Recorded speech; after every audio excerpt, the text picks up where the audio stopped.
Hey guys, what is up? It's Dusty here, back with another crypto video, and today we're gonna be talking about Ripple and XRP, and I think today is going to be a very interesting video. Now, straight off the bat here, I have a question for you guys, and I want you guys to think back to the first day that you bought XRP. And I'm wondering, and I want to see you guys comment down below in the comment section, what made you buy? So, what made you buy into XRP initially? I think that's a pretty interesting question, and once you start to understand / remember or know what made you bought the first time, I think it can help you through this whole journey of holding cryptocurrency and definitely also help you with holding the coin. Now, this morning I did a live stream, or actually afternoon, and in the live stream we kind of concluded what we think is going to happen to XRP in terms of price, and also why 2019 was a huge year for XRP. But one question that came to mind very often is, what type of percentage portfolio should you have in XRP? How much XRP do you trust with the exchanges? And a couple of related questions. Also, one thing that came up very often was, up to what point are you going to buy XRP? And some questions surrounding that. Now, before we get into any of that, I think the valuation of XRP is really important to answer any of these questions. And the valuation of XRP, I actually saw a couple of cool things about just recently here. If you guys follow me on Twitter, you saw I retweeted this from Digiboy. It said, here is the event of CMC at the November 12th, and it was CoinMarketCap acquired Hashtag Capital in June of this year, who created a true price algorithm which factors liquidity into the valuation of crypto assets and exchanges.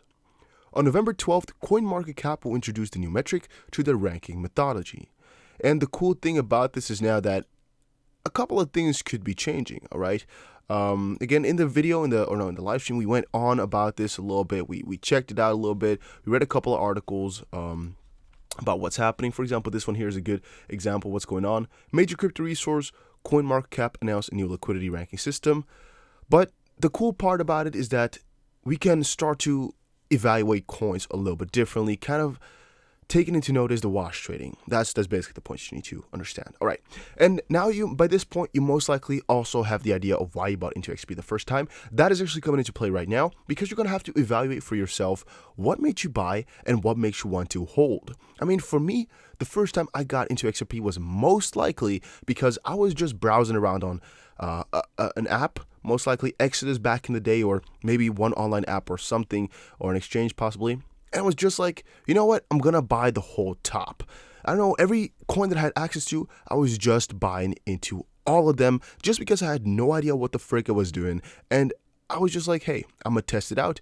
Some of those coins were going like plus 1% a couple of years ago. And I was like, hey, if that coin goes up, I want to be part of that. Now, that was the first time I probably got introduced to XRP. It's for me pretty difficult to understand exactly what point it was because I don't have their logs anymore and I don't exactly know what wallet I would have gotten my first XRP into. But I definitely know that was most likely the way that it happened. It was only a couple of years ago, I think maybe 2 or 3, that I actually got introduced into XRP in a more formal manner, into really understanding what Ripple was, what it does, and really also that I should be holding a little bit more of it instead of just 100 or maybe $500. So what happened is I started to get acquainted, or no, maybe I started to know or kind of understand what Ripple was all about. And back then, there was not as much info as you can find right now. I mean, you could look up Ripple, RippleNet, and everything. Also, just most of XRP and whatever, but not as much that you could find as you can right now. And also not that many videos, not that many people covering it. Like all the YouTubers you're talking about today, yeah, they were not there back in the day when I was looking into it. And actually, fun fact, I'm doing crypto on this YouTube channel for over 2.5 years. I don't really know exactly the start, but it's really been over 2.5 years. And I find that kind of crazy sometimes as well, just to see how much time I spent here. Well, in my whole days then and also now, my vision was like, all right, this crypto has a lot of potential to become a big player. And back in the day, we were not thinking about $1, $10. No, I was more so thinking about maybe 10 cents, 15 cents, all the way back a couple of years ago. Maybe we're talking 2016, maybe 2017. I don't remember what currency was when, but I know it was at least half a year before the bull run occurred. Just know that. All right.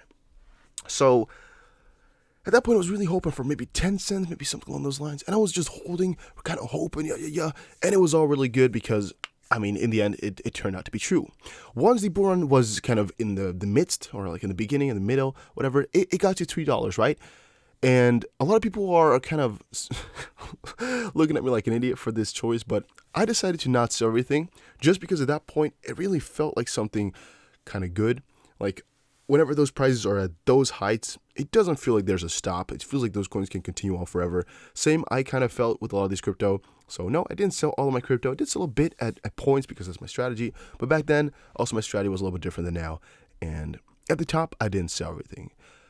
But as time went on here, I started to look more into XRP, more into Bitcoin, more into every coin here that I've hearted, really. Those are the coins that I love the most and really got the most info about. I started to look up more and more about these coins and started to notice I really do mostly love these ones, and I like to cover them most and also really feel comfortable most with holding these coins, even if shit hits the fan and these coins go to, a tenth of their current value, I would most likely be fine. And that's when I decided to make a little bit of a system for myself to understand how much I can put into every coin and also why that is so. Now, I'm going to do this just for BTC and XRP. The rest you can kind of understand yourself. You can do it yourself if you want to. But here's my idea of how you should evaluate these coins. Now, with Bitcoin, I always make, or with any coin really, I make up a risk to reward for myself and then also a kind of potential downtime time, sort of downside time, sort of. Okay, so let me quickly explain that. Risk to reward. Now, the risk, in my opinion, is really going to zero. The reward is, of course, how high it can go and how quickly. And the third thing I mentioned, like the downtime time or whatever you want to call that, is how low it can stay for how long, sort of. So firstly, the risk with Bitcoin, I see that as really relatively small. The reason I do not see it as zero or no risk at all is because I do know that Bitcoin is not the best currency out there in terms of really anything except for being a store of value. But then on the contrary, it's also a store of value that can fluctuate really heavily. So is it a good store of value? I don't really know, but for payments, it's not optimal, and for nothing else, really, it's really optimal. So that's, again, it's just the most known currency. It's the oldest currency. That's why it's on the top. But for other reasons, I don't really see it as being the best. So there's definitely a chance that at one point it's really going to become useless, aka going down in a longer term. This is still a very far future that we're talking about here. I'm not talking about 2 years, not talking about 5 years, mostly talking about a lot more than that. But in the end, it could be going to zero. At least I don't exclude the possibility. Reward is, I think it is going to be a trendsetter. So for example, if we're going to go to 100K per Bitcoin, it's most likely going to be Bitcoin that's going to be the run up, and then some other coins that are going to follow it up. Instead of some coins run up and Bitcoin's going to follow, most likely Bitcoin's going to be the leader. And that's why in terms of gains, it's definitely one of the safest bets. But if you're talking about percentage gains, I don't think it's the best one. For XRP though, however, because we kind of established here the risk to reward, I mean, pretty small but still a risk, and a pretty okay but not the best reward either. For XRP, my risk is relatively low. Why? Because it's held by Ripple for the majority, and we know that if XRP goes to zero, literally, meaning, becomes completely useless, Ripple has no use for it anymore. And a couple of things related to that. One thing I do think with XRP that's the risk is that Ripple does something so shady or so bad, or, a security claim in that sense that makes it completely useless, makes nobody want to buy XRP anymore, or Ripple gets a scandal or becomes illiquid, something like those lines, which really makes XRP go useless for some reason. That's the risk, I guess. That's the only bad part. But the reward, to me, is so ridiculously huge. First of all, because we know that it had already hit $4 before, which means, it can actually go times 15 to get back to all-time high. That's one thing that always motivates me. But also because I remember that back in the day when those prices were so high, and I remember that I still did not sell my coins, and I know what I bought in for, just because I remembered that I definitely see this coin doing very, very good. And when it was back at all-time high, or when it was at all-time high, I didn't really feel like that was the top. I felt like $8, so like 100% in gains, could still be realized, and all along those lines, I still think that this coin can definitely go to $10 per coin somewhere in the future. We're not naming a time. We're not saying it's going to definitely happen, but I feel, if I look back at my feelings in 2018 beginning, I feel that it can still happen, right? That's just something I want to put down clearly, even though it's not financial advice, and I'm not giving you any expectations of result. from a financial advisor perspective. This is just my personal opinion. All right, having said that, I do think it can happen. And that's also why the reward there is actually huge then in comparison to Bitcoin. Bitcoin would need to go like times 10 to get to 100,000. For XRP, that's 5-time all-time high, which again is also $15. And if you're related, XRP has a better reward. Then I'm talking about potential downtime, which is also a factor for which depends to me or no, which is a factor that will wage in how much of the coin I would hold. For Bitcoin, I think downtime factor is actually not relevant at all because we know with Bitcoin, if this coin goes down, the rest of the market goes down, which is why I don't really factor it in with Bitcoin. But with XRP, I actually think it's relatively high. And how I like to factor that is just think about any coin here and kind of wage in for yourself how long it can go down below three things. Down below your main price, so that means your average price that you bought at. How down or how low it can go beyond like the average market. So for example, if the XP goes down minus 15% for you right now, take that into consideration as well. And there's also one more which I mostly don't really use. Is just how far it can go until you're afraid that it's going to fall to zero. I guess that's one thing I sometimes use with some coins, but yeah. And then the fourth one is, of course, at one point you're going to keep buying it as I mean, how low can it be, or I guess how high can it be until you're not going to buy anymore because you're afraid or something, or because you're done. Those things I always take into consideration with coins as well. And once you've determined all of those for XRP, or for any coin for that matter, you can kind of start to think about some positions, or you can start to think about some percentages. Now, for me personally, I think the biggest hold is Bitcoin. Why? Because again, as I said before, it's a store of value. Is the main coin, is the coin everybody knows, and if there's going to be a leading rush, it's still going to be Bitcoin. Doesn't mean my perspective can't change. Doesn't mean I'm not gonna maybe sell out all my Bitcoin for XRP at one point, because Ethereum kind of skipping because I don't give a shit about that one. I think it's kind of obsolete or useless. Even though there's still some possibilities for gains, I also see the risk here too high to even be a really, really good coin. But then again, for XRP, really, really solid one. That's why BTC is always my number one hold still until we're proven otherwise. And XP is my second biggest hold. Why is XP my second biggest hold? I just told you the risk reward is really quite good. And I would actually tell everybody that I meet right now to diversify in at least 5 coins and go for at least 25% in the first coin you love. So for example, with Bitcoin here, I guess you could say that maybe it's 50%. I don't know. I think it's less. Maybe it's 50%. But a coin you love, in this case XRP for me, to go at least 25%. Why is that? Because if the coin you love goes up, you really feel good. And it's a coin you're going to know most about. You're going to keep looking into it most often. And most likely, if you love the coin that much, it's also not going to be a coin that has kind of a useless foresight. You're most likely involved with it for a good reason, right? And I'm mostly going for it for a 25% plus hold on coins you love that much. That's my only risky bet. Afterwards, I would say don't really give a crap about positions anymore in terms of percentages, but go with kind of a feeling and with the amount of money you can lose, and then just start to think about exactly which coins has the best ratios and so on and so forth. I would probably say like maybe 50-25, then you go towards 5-5-5-5-5, something like that. And then always keep maybe like 5% open as well for some random coins, miscellaneous coins here and there to just buy into for the quick, easy gains. And always make sure you also have a little tiny pocket left for if you want to randomly buy. But that depends also on if you have money coming in as income that you're still investing into crypto or not. That will also depend. But again, kind of rule of thumb here, 50% Bitcoin, 25% XRP, and then the rest you can kind of divide for yourself. That's just because I think Bitcoin is the safest bet. XRP is my favorite coin, which is again why I want to have a very big position in that as well. And the rest you can kind of diversify for yourself just because you also always need to be diversified. Can you go for a 50-25 split? Definitely yes. Can you go for an 80-20 split? Definitely yes.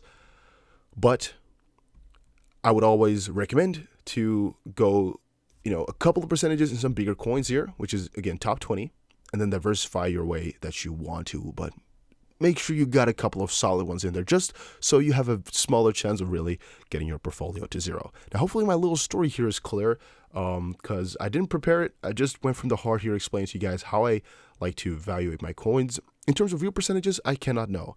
I have no way to calculate all the money that I have in every single pocket here and there because it's just too many different ways and too many small pockets that I'm not really ready to check into it. Because I personally do not know if I hold Bitcoin SV. I mean, it's possible, but I don't know. Personally don't know if I hold Binance Coin. I don't know. EOS I know, but I don't know how much it would be. Litecoin I do hold, but it's on 50 different places, so I am not bothered to count it up. Bitcoin Cash, same way. I don't know if I hold it. Maybe I do, maybe I don't. But I don't care about those coins. I don't look at the updates, and I don't really care too much. Binance Coin I always think is a good coin because it's going to go up as more as Binance being used, or the more Binance is being used. And since Binance is really a growing leading exchange, there's a good possibility of that happening for the next couple of years. So that's also why I think it's pretty nice hold to have. But still, I know I must have at least one BNB. But how much I have, I cannot tell you, really. I don't know. But yeah, that goes for a lot of these coins. I cannot tell you if I hold them, and that's also why I can't give you guys real percentages. But my estimate would be that I have at least 50% of Bitcoin, at least 25% XRP, a little bit in LTC. I don't know how much it is, but I know I do have a couple, and then split up amongst the rest kind of evenly, most likely. Now, a lot of people also ask me, what do you do when you're trading these coins, and what is eventually your plan to cash them out, and at what point are you going to stop buying XRP? I'm never going to stop buying XRP. A lot of people told me to stop buying at $1. Nope, I'm not. As long as my vision is clear there with what I'm trying to achieve, I'm just going to keep buying those coins. If I ever decide to stop buying, I'll tell you, but at one point, it's not too much about the average price anymore. It's really just about accumulating as much XRP as you can. Right now, the strategy is layering your way down, so anytime it goes to a lower price or anytime it's below my average price, I buy more, but my average price is really quite low, so anytime I'm buying right now, I'm actually upping my average price. So it's really just then about accumulating as much XRP as I can rather than getting my average price as low as possible. And that's going to be the same way for, up quite a ways. Even at $1, $52, I'm most likely just going to keep buying on just because the odds are so good that we're going to get even higher than that. Maybe at $5 or $4.90 or something like that, I would probably get hesitant, or maybe just before all-time high as well, just because there's a chance of really not crossing that border again. But you guys get it. $1 is not going to be a border for me. And then the last is what exchanges you're going to use to cash out, and are we going to be able to cash out once there's millions of dollars in requests? Well, I'm going to do another dedicated video on that soon, just to kind of explain a little bit more into the cashing out system and why I think that you'll always be able to cash out unless something really catastrophic will happen to either Ripple or all the exchanges in the world. But that's most likely not going to be the case. So you're most likely always going to be able to cash out with not that much fees, really simply. If you're in one of the main countries, I guess. Maybe if you're in one, I don't want to say shitty, but one really unknown country which has a lot of issues, you might not be able to. And I'm also wondering, what's this little red dot on my screen? Is it on my monitor? No. There's a little red dot right here, isn't there? No idea. It's not on my screen. It's only on the recording. But maybe I'm tripping. Maybe it's my... I don't know what that is. Who cares, actually? I don't know. Right, and that was kind of my idea about buying cryptocurrency, really. Yeah. I would, again, state, you can change this up. You can go for 100. No, you can never go for 100% to one coin. No, not going to say that. You can go for 80%. That's the max I would ever tell you to put into XRP. The real max. Never go 100% into one coin. You're just really not diversifying well, of course, because you have 100% in one, but also you're not making some smart financial choices. Now, for all the people that are wondering, I do have a second channel where I actually explain more about these types of things, more about the normal financial side of things, because some of you guys know, some of you guys don't, but this is my normal job, sort of helping people out with their finances and being a data scientist. But here, you can actually see, this is my second channel, passive income with $1,000, how to get financial freedom like 1%, how to invest $500 a month, how to be a millionaire with $1. This is more of a metaphor and kind of take it with a grain of salt, and top 5 tricks to save more money. This is just really what I recommend you guys to watch. There's no advertisements on this channel. It's completely for free, and you can just check it out because it's worth it. They're cool videos, completely free, as I said, and they'll help you out with your journey to financial freedom and most likely becoming quote-unquote rich with crypto. Again, if you want more other videos or anything like that, make sure you let me know in the comment section down below.